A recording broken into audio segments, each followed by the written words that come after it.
시작했습니까? 그다음 이유진님 겁니다.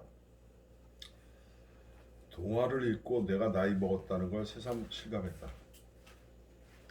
동화를 읽고 나이 먹은 걸 실감할 수도 있네요. 나는 왜 이러지 못했을까? 감성이 다릅니다. 작품 속 소녀의 감성으로 젖어드는데 시간이 걸렸다. 그러셨구나. 처음에는 감흥이 없었는데 두 번째 읽으니 괜찮다는 느낌이 들었대요.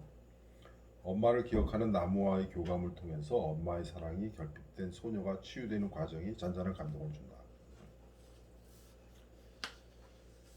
여기서 이효진님 뭐 그렇게 지적을 안 하셨는데 뭐 3년 만에 뭐 이렇게 울었다 뭐 그런 말이 나온 것 같은데 제 기억에 그런 게 나왔어요. 3년 동안 고여있던 눈물이 폭포처럼 쏟아져요. 여기서 말하는 3년이 뭔지 모르겠어요. 그런 부분이 좀 해명이 돼야죠. 그래서 독자들이 단어 하나를 쓰더라도 독자들이 그 납득을 할 수 있어야 돼요. 읽다 보면은 이게 도대체 왜 그러지? 물론 전체적인 윤곽 틀이죠, 얼개죠. 그 얼개는 이해를 해요. 이런 의도로 작품을 썼구나. 어떤 의도로. 그다음에 결국 말하고자 하는 게 뭐구나 하는 이해는 하지만 세부적인 거 이렇게 들어가 보면은 엄마가 어떻게 돌아가셨을까? 민희는 왜 이럴까? 이런 그런 생각이 드는 거예요. 김상범님 아주 간단하게 한 편의 예쁜 만화 영화를 본 듯한 느낌이다. 칭찬이죠. 좀 구체적인 건 지적을 안 하셨어요. 이령님 아주 그냥 단도직입적으로 엄마의 꽃눈은 동화다. 철옥은 잎을 떨어뜨려 잎눈과 꽃눈을 남기고 엄마가 남긴 꽃눈은 민이다. 그렇죠. 89쪽에 나와요. 잎은 봄에 새로 나올 꽃눈 잎눈이 스스로 지킬 수 있는 힘이 생기기 전까지는 굳건히 줄기에 붙어 있단다. 꽃눈 잎눈이 건강하게 자랄 거라는 믿음이 생기면 비로소 떨어지는 거야. 잎이 떨어지는 거죠. 영양분을 안고 기쁜 마음으로 내려앉는 거지. 그죠? 그러니까 새로 이제 태어난 미니가 굳건히 자랄 것을 믿고 엄마는 돌아가셨다. 이런 얘기예요. 그것을 이제 연결해 주는 게 사진이죠. 엄마가 찍은 그 나무하고 찍은 사진, 그리고 지금 그 사진을 보고 있는 미니, 그리고 그 나무를 하고 친구처럼 지내는 미니, 이렇게 되는 거죠. 아까 대를 이어 뭐 이런 말이 나오는데 뭐 물론 뭐 리얼리티로 따지자면은 아니 엄마가 있던 그 말에 아직까지 살고 있는 거야 뭐 이렇게 할 수도 있겠죠. 요즘 워낙 자주 들어오시니까. 근데 토마이 같은 경우 그럴 수 있어요. 저기 이태준의 돌다리라는 소설이 있는데 단편 보면은 증조 할아버지가 어떻게 해서 여기 건넜고 할아버지가 여기를 어떻게 했고 내가 어떻게 했고 네 어머니가 시집 올 때 이 다리를 건너왔다 이런 말이 나와요. 그러니까 거기 그 마을에 계속 그렇게 오래 살았다는 거죠. 우리가 이 도회지에서 산업 사회를 이제 넘어서면서 이제 우리가 도회지에서 이렇게 자꾸 이사하면서 이렇게 살고 있지만 사실 예전에 농촌에서 살던 시대는 한 집에서 몇 대가 같이 살잖아요. 그죠? 할머니가 태어난 집에 아니 할아버지가 태어난 집에 내가 태어나 그런 거죠. 읽으면서 걸리는 부분은 저 찾아보도록 하세요. 그 다음 이대호님 새봄이 오면 자라야 하는 꽃눈이 숨어 있다는 동화가 그럴듯하다. 엄마에서 딸로 이어지는 나무와 대화, 사랑 속에 행복이 읽혀진다. 이인영님 따뜻하고 귀여운 동화였습니다. 아이들 눈높이에 맞춘 재미있는 이야기인 것 같아요. 재미있는 이야기인 것 같아요가 아니라 재미있는 이야기입니다.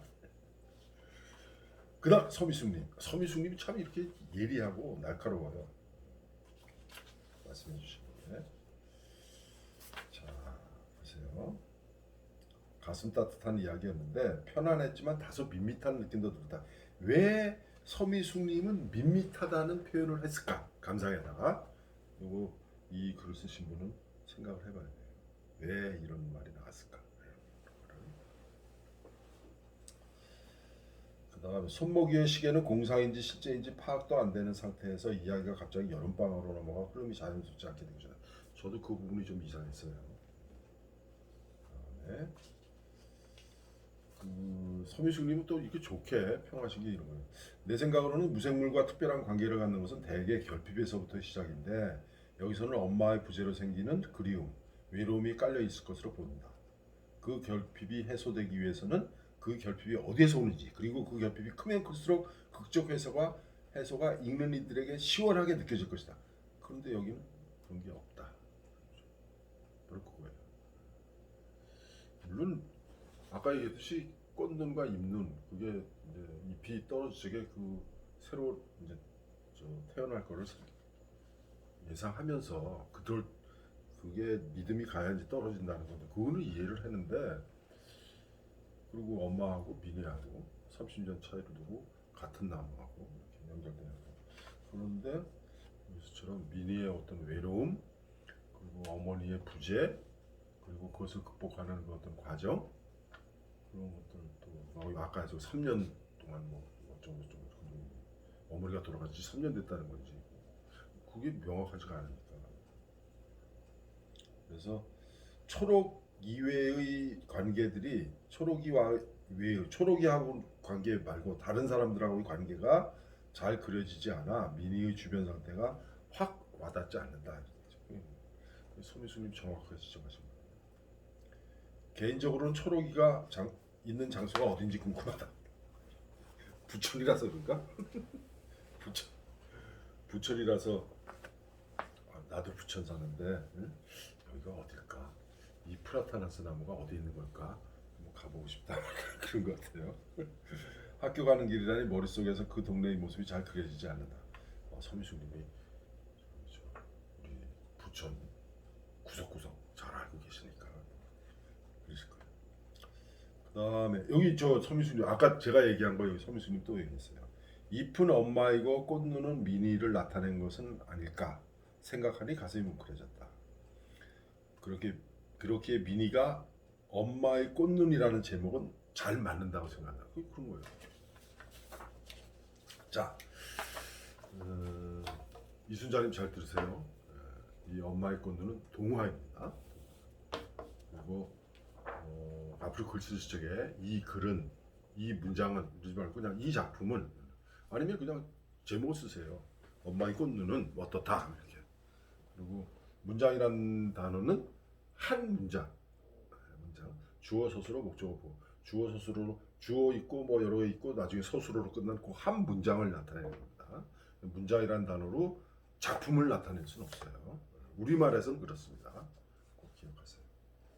그렇게 하나씩 둘씩 고쳐 나가셔야죠. 근데 우리 누구야 저 이순자님 60년 넘게 뭐 그런 생활을 하시고 그런 어휘를 쓰셨던 분인데 하루아침에 고쳐지기가 힘들죠. 그죠? 네. 꾸준히 노력을 하시고 근데 이제 이순자님 같은 경우는 발제를 맡으신 이순자님 같은 경우는 진짜 노력을 많이 하세요. 그리고 지금까지의 그 삶의 이력을 보면은 가슴속에 품은 한이 엄청 많으신 분이야. 이야기로 풀어내고 싶은 분이 많은 거야. 근데 그것을 이 한국적인 정서화에 맞게 표현을 하려니까 그게 안 되는 거죠. 그런 문제가 있어요. 자, 다음 운명의 그림자. 네. 일단 제목부터 하죠. 지금 이 운명의 그림자 감상문 쓰신 분들이 지금 클리셰라는 말을 하시는데 클리셰, 진부한 표현 이런 겁니다. 진부한, 식상한 표현, 뻔한 이야기 이렇게 됩니다. 네. 클리셰가 너무 많이 등장하죠. 오해로 인해서 학교를 그만두게 된 거. 그다음에 학교 다니면서 어릴 적 그런 거 많이 당하잖아요. 도둑놈으로 도둑질했다고 오해를 받고 그리고 뭐 백마탄 남자 나타나듯이 뭐 어떤 남자가 나타나고 그다음에 또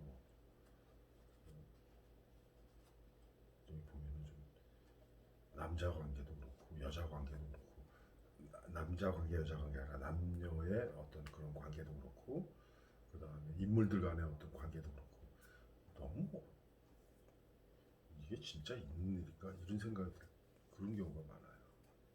운명의 그림자라는 제목부터가 벌써 이게 뭐 뻔한 얘기 아니야 이렇게 돼버려요.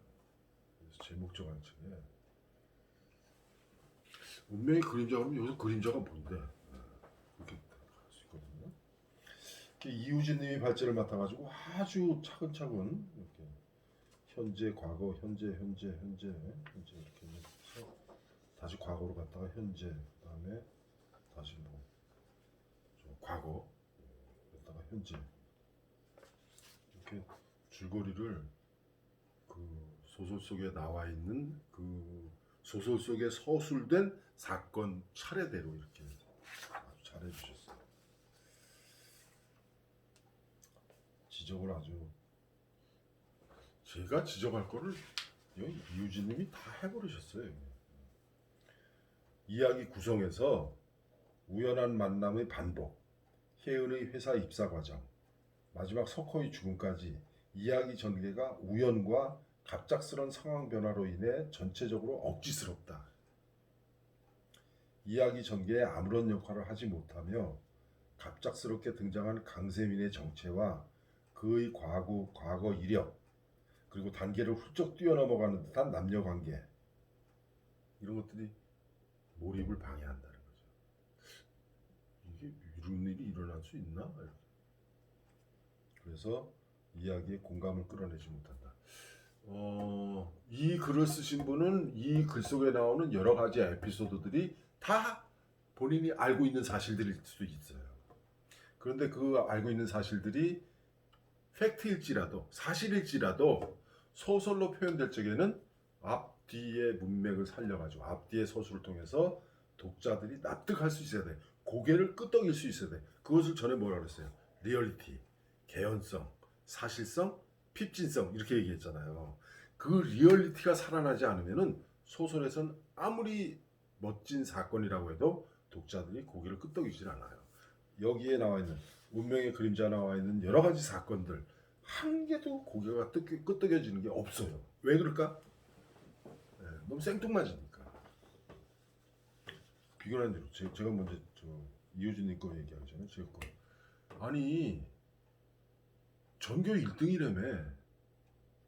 전교 1등이 뭐 시샘을 받아가지고 저걸 했다고 쳐. 도둑질했다고 오해를 받았다고 쳐. 그랬다고 퇴학당해요? 아니에요. 대한민국이 어떤 사회인데 더군다나 전교 1등인데 도둑질을 했대. 그러면 담임이라든가 아니면 뭐 그 처분을 내리는 선생이 뭐 교감이라든가 아니면 뭐 학생 주임이라든가 불러가지고 자초지종을 물어보죠. 이게 어떻게 된 거냐? 너 전교 1등이고 공부도 잘하고 착한 애가 착실한 애가 왜 이거 뭐 웬일이야? 어떻게 된 거야? 그럼 얘기를 듣겠죠. 근데 그것도 그런 걸 뛰어넘어서 퇴학을 당했다. 그리고 지금 몇 살이야? 37이에요. 그러면 고등학교 때 그랬으면 지금 37이면 그건 20년 됐잖아. 20년 동안 이 여자 어떻게 살았어? 안 나와요 그게. 20년 동안 어떻게 살았는지 그게 안 나와. 그럼 뭐예요? 그게? 일단 학교에서 퇴학 당하는 것부터 납득이 안 가고 뭐 오해를 받았다고 쳐요. 아무리 오해를 받았다고 그래도 전교 1등이라고 그랬잖아. 그리고 그렇게 해서 퇴학 당했다 치자. 그럼 20년 동안 뭐 했는데? 그 얘기는 아무것도 없이 37살 술주정뱅이로 나와요. 그리고 또 싸움은 잘해. 그리고 또 여성적인 매력은 있어. 남자들이 줄줄 따라온대. 뭐야 이거? 그러니까 캐릭터도 그렇고 인물도 그렇고 사건도 그렇고 독자들이 읽고 나서 고개를 끄덕일 수 있어야죠. 맞아 이럴 수 있어. 이런 일이 일어날 수 있어. 여보 뭐저 김정은 나오고 뭐저 북한의 수청년 당하는 수청 그 얘기도 나오고 뭐 간첩 인중 간첩 얘기도 나오고 별 얘기가 다 나오는데 이게 여기 왜 나오는 거야? 차라리 그 얘기 아예 그런 거 빼고 그냥 뭐 백마탄 왕자처럼 그냥 재벌 3세로 하든가 어? 아니면 돈 많은 남자로 하든가 그냥. 응? 그러니까 여기에 북한과 관련된 거, 탈북과 관련된 그런 이야기를 여기다 집어넣다 보니까 얘기가 막 헷갈려 버리는 거예요. 그런 거 뭐하러 써? 그죠? 여기 아무 도움이 안 돼요. 그러니까 강세혁이를 뭐 저기 저 탈북하고 뭐 간첩행위하고 뭐 이렇게 도망오고, 아니 탈북하고 간첩하고 근데 와보니까 할아버지가 재벌이야. 뭐야 이거. 그래서 요즘 저 이유전님이 이렇게 써놨어요. 우연한 만남의 반복, 혜은의 회사 입사 과정, 마지막 석호의 죽음까지 이야기 전개가 우연과 갑작스러운 상황 변화로 인해 전체적으로 억지스럽다. 이 소설 속에 나오는 이 작품 운명의 그림자라는 작품 속에 나오는 여러 가지 에피소드들이 이 글을 쓴 사람이 직접 경험하거나 듣거나 보거나 읽은 거라고 할지라도 독자들은 이해가 안 돼요. 왜? 엮여지지 않았으니까. 하나하나의 사실들은 사실들일 수 있어요. 근데 이게 엮여져야죠. 지난번에 감자 얘기했잖아요. 감자 에피소드 9개 얘기했잖아요. 1번의 이 여자가 5번의 그 여자는 아니에요. 사실 팩트로는 3번의 여자가 8번의 여자는 아니에요. 그런데 마치 복녀가 죽음에 이르는 과정에 다 작용하는 것처럼 엮어놨잖아요. 그렇게 돼야죠. 전혀 별개의 9개의 팩트가 9개의 실체적인 사실들이 복녀가 죽음에 이르는 과정이라는 큰 얼개 속에 곳곳에 스며들어서 한 편의 이야기, 즉 복녀가 죽음에 이르는 과정으로 새롭게 태어나잖아요. 이게 소설이에요. 근데 여기서는 뭐예요? 하나하나의 에피소드가 사실일는지는 모르겠지만 한 두루무로 꿰어지질 않는 거예요. 구슬이 소말이라도 꿰어야 무슨 뭐 먹거리가 되죠. 아무리 특별한 사건 경험이 있다고 쳐요. 그게 무슨 엮여져야지. 안 엮어지는데. 겉도니까. 그 다음에 문장 부분에서 대화가 어색하다. 호칭이 정리가 필요하다. 그럴 수밖에 없죠. 왜? 지금 이 글을 쓰신 분이 쓰는 호칭하고 우리들이 쓰는 호칭하고 조금 다르니까, 차이가 나니까 이게 누굴 부르는 거지? 급하게 쓰느라 클리셰로 가득 채웠을 거라는 생각이 듭니다. 급하게 쓰느라 클리셰, 여기 클리셰라는 말을 했어요. 또 뒤에 보면 또 그런 이런 말 쓰시는 분 있어요. 클리셰라는 거는 저거예요. 진부한 표현, 네? 진부한 표현. 그러니까 이미 굳어진 저기 비유 이런 거예요. 여기서 진부한 표현이 뭐예요? 여기서 진부한 표현은 학교에서 퇴학당하는 얘기, 오해받아서 퇴학당하는 얘기. 그 다음에 저 공부 잘하는 애가 이제 질투하는 얘기. 그 다음에 저기 강세혁하고 관련된 이야기. 그 다음에 학교 시절에 만나고선 지금 고등학교 때 친구가 37살 된 지금 만나가지고 새롭게 또 뭐 여자의 매력을 느껴서 뭐 첫사랑을 만나는 얘기. 이 다 이런 게 진부한 사건들이에요. 뻔한 이야기들. 그래서 운명의 그림자라고 했나? 그건 아닐 텐데. 어쨌거나 지금 여기서 뭐냐인가 혜은이가 운명이 기구하다는 건 이해를 하는데, 일단 첫 번째 해결해야 될 게 고등학교 때 퇴학을 당해가지고 그 이후 37살 될 때까지 뭐 하고 살았는지가 안 나와요. 그럼 고등학교 때 그렇게 당한 거를 37살 지금 와서도 아직까지도 그냥 막 이를 박박 깔고 술을 마시고 그런다. 왜 그래? 인생의 패배자로 지가 직접 걸어 들어가고 있어요. 이 송수영님도 여러 가지 클리셰가 많이 보이는 글이다. 클리셰가 어떤 거예요? 이런 거예요. 위기에 빠진 여자를 구해주는 남자, 우연히 제외하는 첫사랑, 직장 상사로 다시 만나는 썸남에 대한 이야기. 석호죠? 석호가 아니라 저거죠. 강 뭐 이름이 갑자기 생각 안 난다. 응? 아저씨 이름 뭐 얘기하다 보자 까먹어가지고. 갑작스러운 교통사고 등등. 그러니까 다시 위기에 빠진 여자를 구해주는 남자, 우연히 제외하는 첫사랑, 직장 상사로 다시 만난 강세윤인가? 강세민. 그리고 갑작스러운 석호의 교통사고. 이게 다 클리셰. 진부하다는 거야. 뻔하다는 거야. 그러니까 드라마나 영화에서 흔히 보아온 설정이다는 거죠. 그런데 비현실적인 설정이다. 모범생이 갑자기 폭력을 행사하는 사람으로 변한다거나 미래에 대한 절망감으로 가득한 사람이 서점에 가서 책 읽고 있어요. 석호가 10수년 만에 만난 은혜를 20대 아가씨처럼 외적인 매력으로 평가하는 것도 60년대 더빙판 영화에나 나올 법한 대사와 서술도 걸렸지만 여성 폄하적인 표현이 들어가 있어. 여성 폄하가 아니라 실제 이런 표현을 이때 이런 상황에서 하니까 너무 예민하게 여성 폄하적인 발언을 이렇게 하지 마시고 이 상황에서 이런 표현을 왜 썼을까?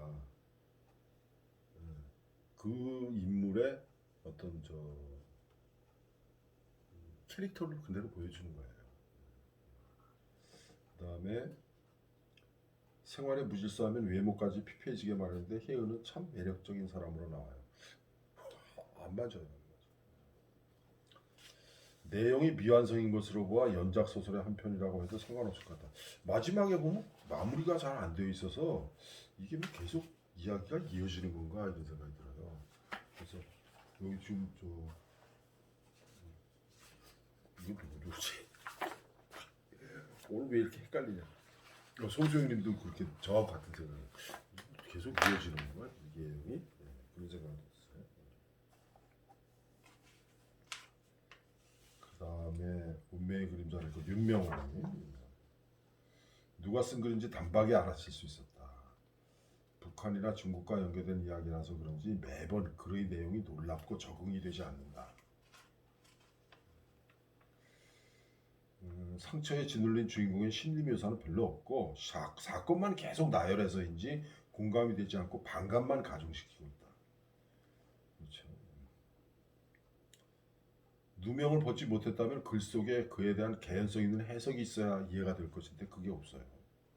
혜은이 입은 상처를 잔잔하게 객관적인 입장에서 묘사하며 혜은의 행동에 대해 독자들의 공감을 불러일으켜야 하는데 작가의 주관적인 감정에 빠져서 허우적대는 것 같다 안타깝다. 이야기를 엮어나가는 솜씨는 좋은데 너무 많은 이야기를 펼치고 조급해하며 글의 집중도를 떨어뜨린다. 이야기 갈래가 너무 많다. 이게 바로 이순자님이 고쳐야 될 게 이건데 사실은 이게 이순자님이 지금 가지고 있는 장점이에요. 알고 있는 것, 그 다음에 이순자님이 지금까지 살아오면서 겪은 여러 가지 에피소드들, 거기에서 고생한 거, 그리고 품게 된 한, 이런 게 굉장히 많은 분이야. 하고 싶은 말이 굉장히 많아요. 근데 그 하고 싶은 말을 한꺼번에 이 얘기했다 저 얘기했다 되지도 않는 이야기를 이렇게 묶어놓으면 안 되죠. 하나 이야기면 그 이야기만 그 이야기하고 관련된 것만 이야기를 해야죠. 나머지 얘기 말아요. 아까 얘기했잖아요. 여기 김정은 얘기가 왜 나와요? 네? 그래서 이 글의 주제가 무엇인지는 잘 모르겠다. 모를 수밖에 없죠. 아마 아까 저 송수영님 얘기처럼 앞으로도 계속 이야기가 이어져 가지고 그게 우리가 지금 갖고 있는 의문 있죠? 우리 독자로서 갖고 있는 의문 이게 왜 이랬지? 이렇게 하는 의문이 나중에 가서 다 풀려질지는 모르겠어요. 그런데 지금 현재까지 나온 요 상태에서 보면은 의문투성이에요. 말도 안 되는 거지. 막장 드라마도 아니고. 다음 김상봉님. 작가분이 탈북민이시거나 조선족이 아니신가 싶다. 살아오신 사회적 배경이나 문화 등에서 많은 이질감이 느껴진다. 그러면서도 좋게 끝까지 완주하고자 하는 진정성이 느껴져 함께하는 글 동료로 감사하다는 말을 전하고 싶다. 노력에 박수를 본다. 아니 그렇죠. 저도 마찬가지. 저도 이분 만나면 항상 용기를 주고 그래요. 화이팅 화이팅. 근데 그게 이분이 가지고 있는 장점 아까 얘기했죠. 뭔가 다른 사람하고는 견줄 수 없는 많은 인생 경험 그리고 이렇게 마음속에 품은 어떤 한 이런 게 저렇게 정제돼 가지고 좀 잘 이야기로 엮어져 나왔으면 하는 그런 바람이에요. 평소에 쓰던 말투 그대로 그냥 쓰고 나중에 가서 문장을 수정하는 한이 있어도 지금 많이 쓰세요. 이야기를 짤막짤막한 이야기만 쓰세요. 한꺼번에 대하 장편소 쓸 생각하지 마시고 짧은 이야기 짤막한 이야기를 그냥 자꾸 뱉어내세요. 나중에 저 수정하는 거는 문장 수정하는 거는 계속 이제 살아나가면서. 그리고 이 글 쓰신 분은 꼭 기억해야 될 거. 김상범님이 수상작품집 읽는다고 그랬잖아요.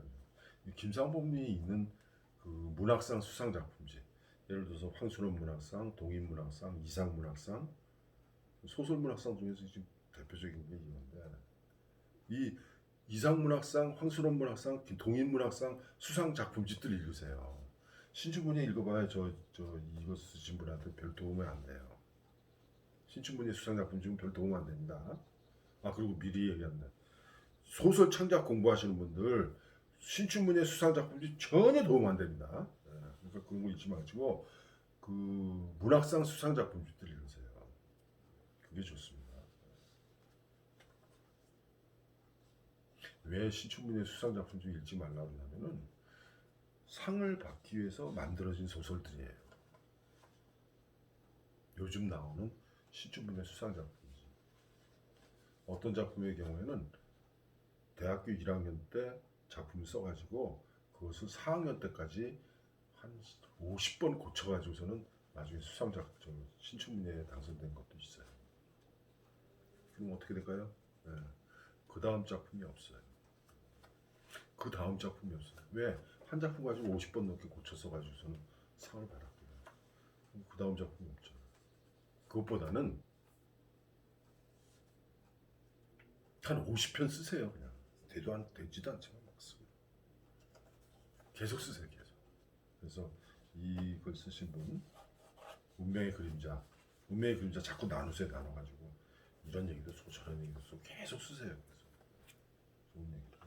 그래서 저는 한 작품을 자꾸 이렇게 고치는 것도 좋죠. 좋은데 습작기에는 자꾸 쓰세요. 자꾸 쓰세요. 그게 좋습니다. 그러다 도저히 안 되겠어. 덮어버리세요. 다른 것도 쓰세요. 그래서 저는 그 작품을 자꾸 수정해라 이런 거는 습작기에 있는 수강생들도 마찬가지겠지만 제일 그 얘기하고 싶은 사람은 지금 현재 작가들이에요. 기성 작가들.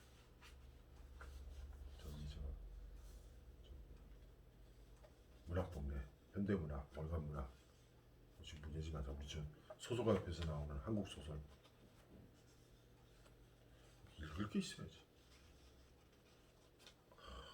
다시 써, 고쳤어. 그러고 말하고 싶어요. 그 작가들한테.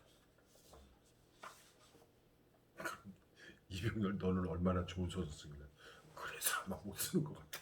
쓰다 자꾸 걸려서. 여러분 열심히 쓰세요. 이령님이 인물로 알아보는 줄거리 해가지고는 혜은, 강세민, 석호 이렇게 따로따로 이렇게 얘기를 했어요. 참 잘 읽어주셨어요. 시대와 어울리지 않게 묵은 냄새가 짙다. 김정은 얘기가 나오는데 그리고 여기도 그렇게 써요. 혜은과 석호는 37인데 안 맞아요. 그리고 지금 이령님이 지금 문장을 다 이렇게 정리를 해놨어요. 이거 좀 자세히 보세요. 이령님이 새롭게 지적하신 것들. 왜 이런 지적이 나왔는가? 문장 공부하는데 도움이 될까? 이대원이 주제의 시간이 길다. 긴급하게 돌아가는 상황이 어지럽다. 근데 우리 이대호님은 전에 문학의 목적, 기능, 효용 얘기하면서 문학의 교훈설 얘기했죠. 교훈설을 주장하시는 거야. 작가는 우리에게 희망을 줘야 하는 것 아닌가? 희망을 줘야 하는 것 아닌가? 꿈이라도 꾸어야 하는데 혜은이 인생이 풀릴 기미가 보이지 않는다. 절망이다. 그래서 좀 씁스럽죠. 그런데 소설을 통해서 뭔가 교훈을 주려고 이대훈이 그렇게 소설 쓰지 마세요. 뭔가 독자들에게 뭔가 교훈을 주려고 소설을 쓴다? 실패합니다. 절대 교훈을 주려고 소설을 쓰는 건 안 돼요. 일단 재미를 줘야 돼요. 그리고 그 안에 뭐요? 아픔이든 한이든 아니면 비극으로 끝나든 그 속에 우리 인간들이 겪게 되는 인생의 경험, 인생의 진실된 모습, 삶의 한 모습이 그려지기만 하면 돼요. 그것을 통해서 독자들은 다 느낌이 다 다르니까. 그죠?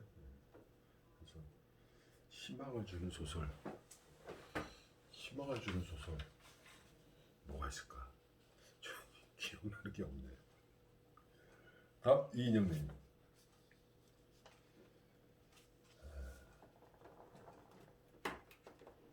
웅장한 사나이라는 표현에 빵 터졌네요. 인상적이긴 합니다. 도적, 고중, 우린 중고라고 그러는데 여기서 고중이라고 그러죠. 퇴학을 맞다, 도망 빼다, 소배 같은 낯선, 오래전에 본 듯한 표현이 많이 보입니다. 배경이 60년대나 70년대쯤 되는 걸까 싶은데 글 안에서는 확인이 안 되네요. 간첩이었다가 갑자기 재벌 할아버지를 만나서 성공한 사업가가 되는 삶은 너무 당황스럽습니다. 우리나라에 실제 그런 사람이 있나?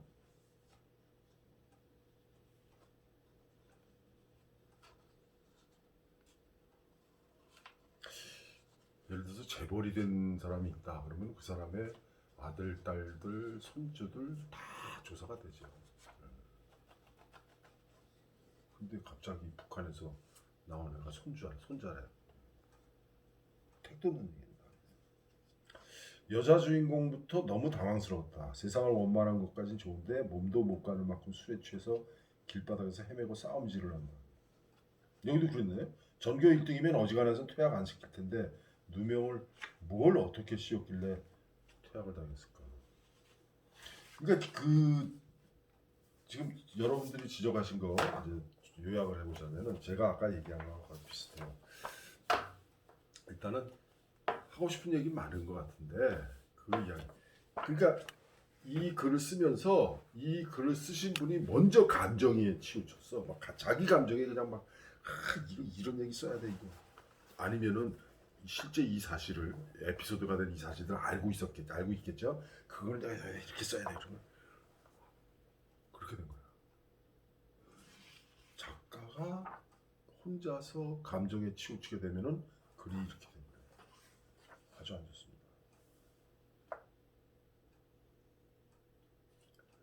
여기 또 그런 게 있죠. 절대로 이렇게 있고 또 나와요. 절대로. 그다음에 여기 또 너 때문에 조금 걱정돼. 되죠, 된데 돼. 이게 이런 게 갑자기 또 북한 일극감청으로 뭐 어떻게 되고 뭐.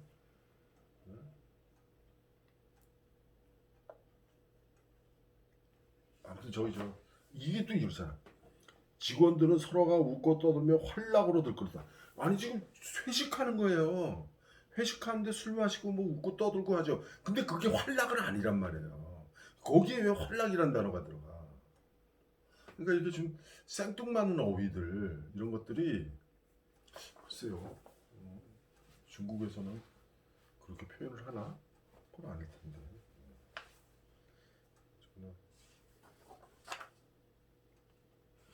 아니 그리고 뭐 도망가는데 무슨 저 강세민이가 뭐 찾아낸다고 그래. 찾아내긴 못 찾아내. 그 이튿날 오면 출근했을 텐데 그걸 왜 찾아요?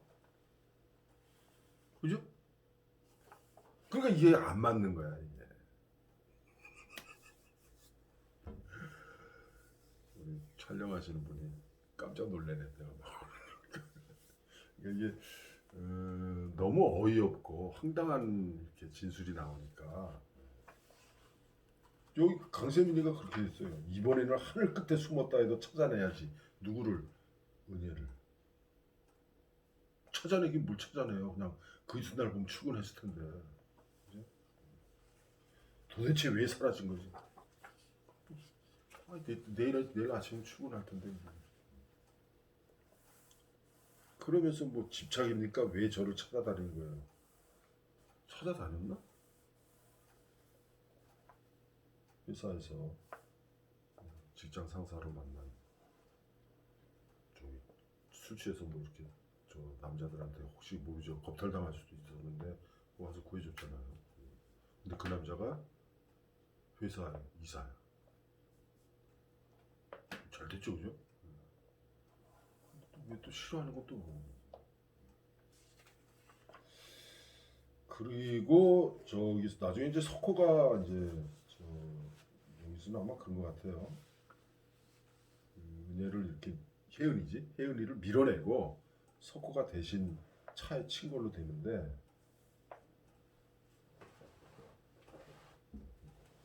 여기 이때 석호가 같이 왔었나? 아니 봐봐요. 갈게요. 이제 저 강세민이하고 헤어졌어요.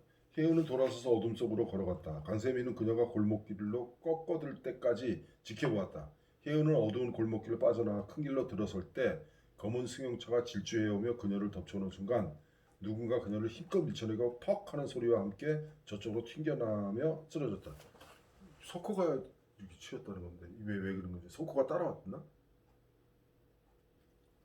아니면 뒤에 앞에 그런 게 나와야죠. 강세민이하고 이럴 적에 석호가 멀리서 이렇게 지켜보고 있었단 말. 뭐 아무런 말도 없이 갑자기 다 석호가 봅니다. 막장 드라마도 아니고 이거는 정리를 많이 해야 돼요.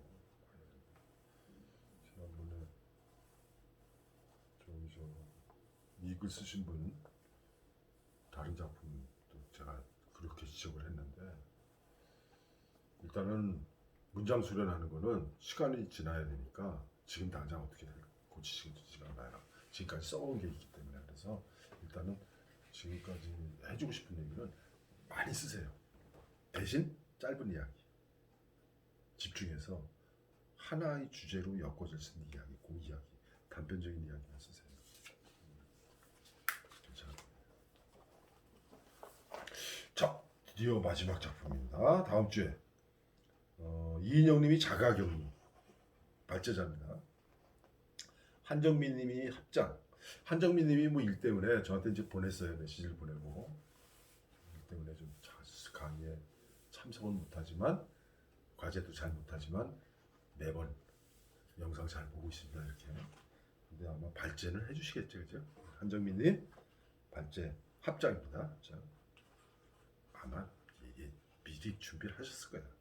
이인영님도 아마 준비하셨을 것 같아요. 그래서 다음 주 12월 9일 마지막 강의입니다. 이게 어떻게 될지 모르겠어요.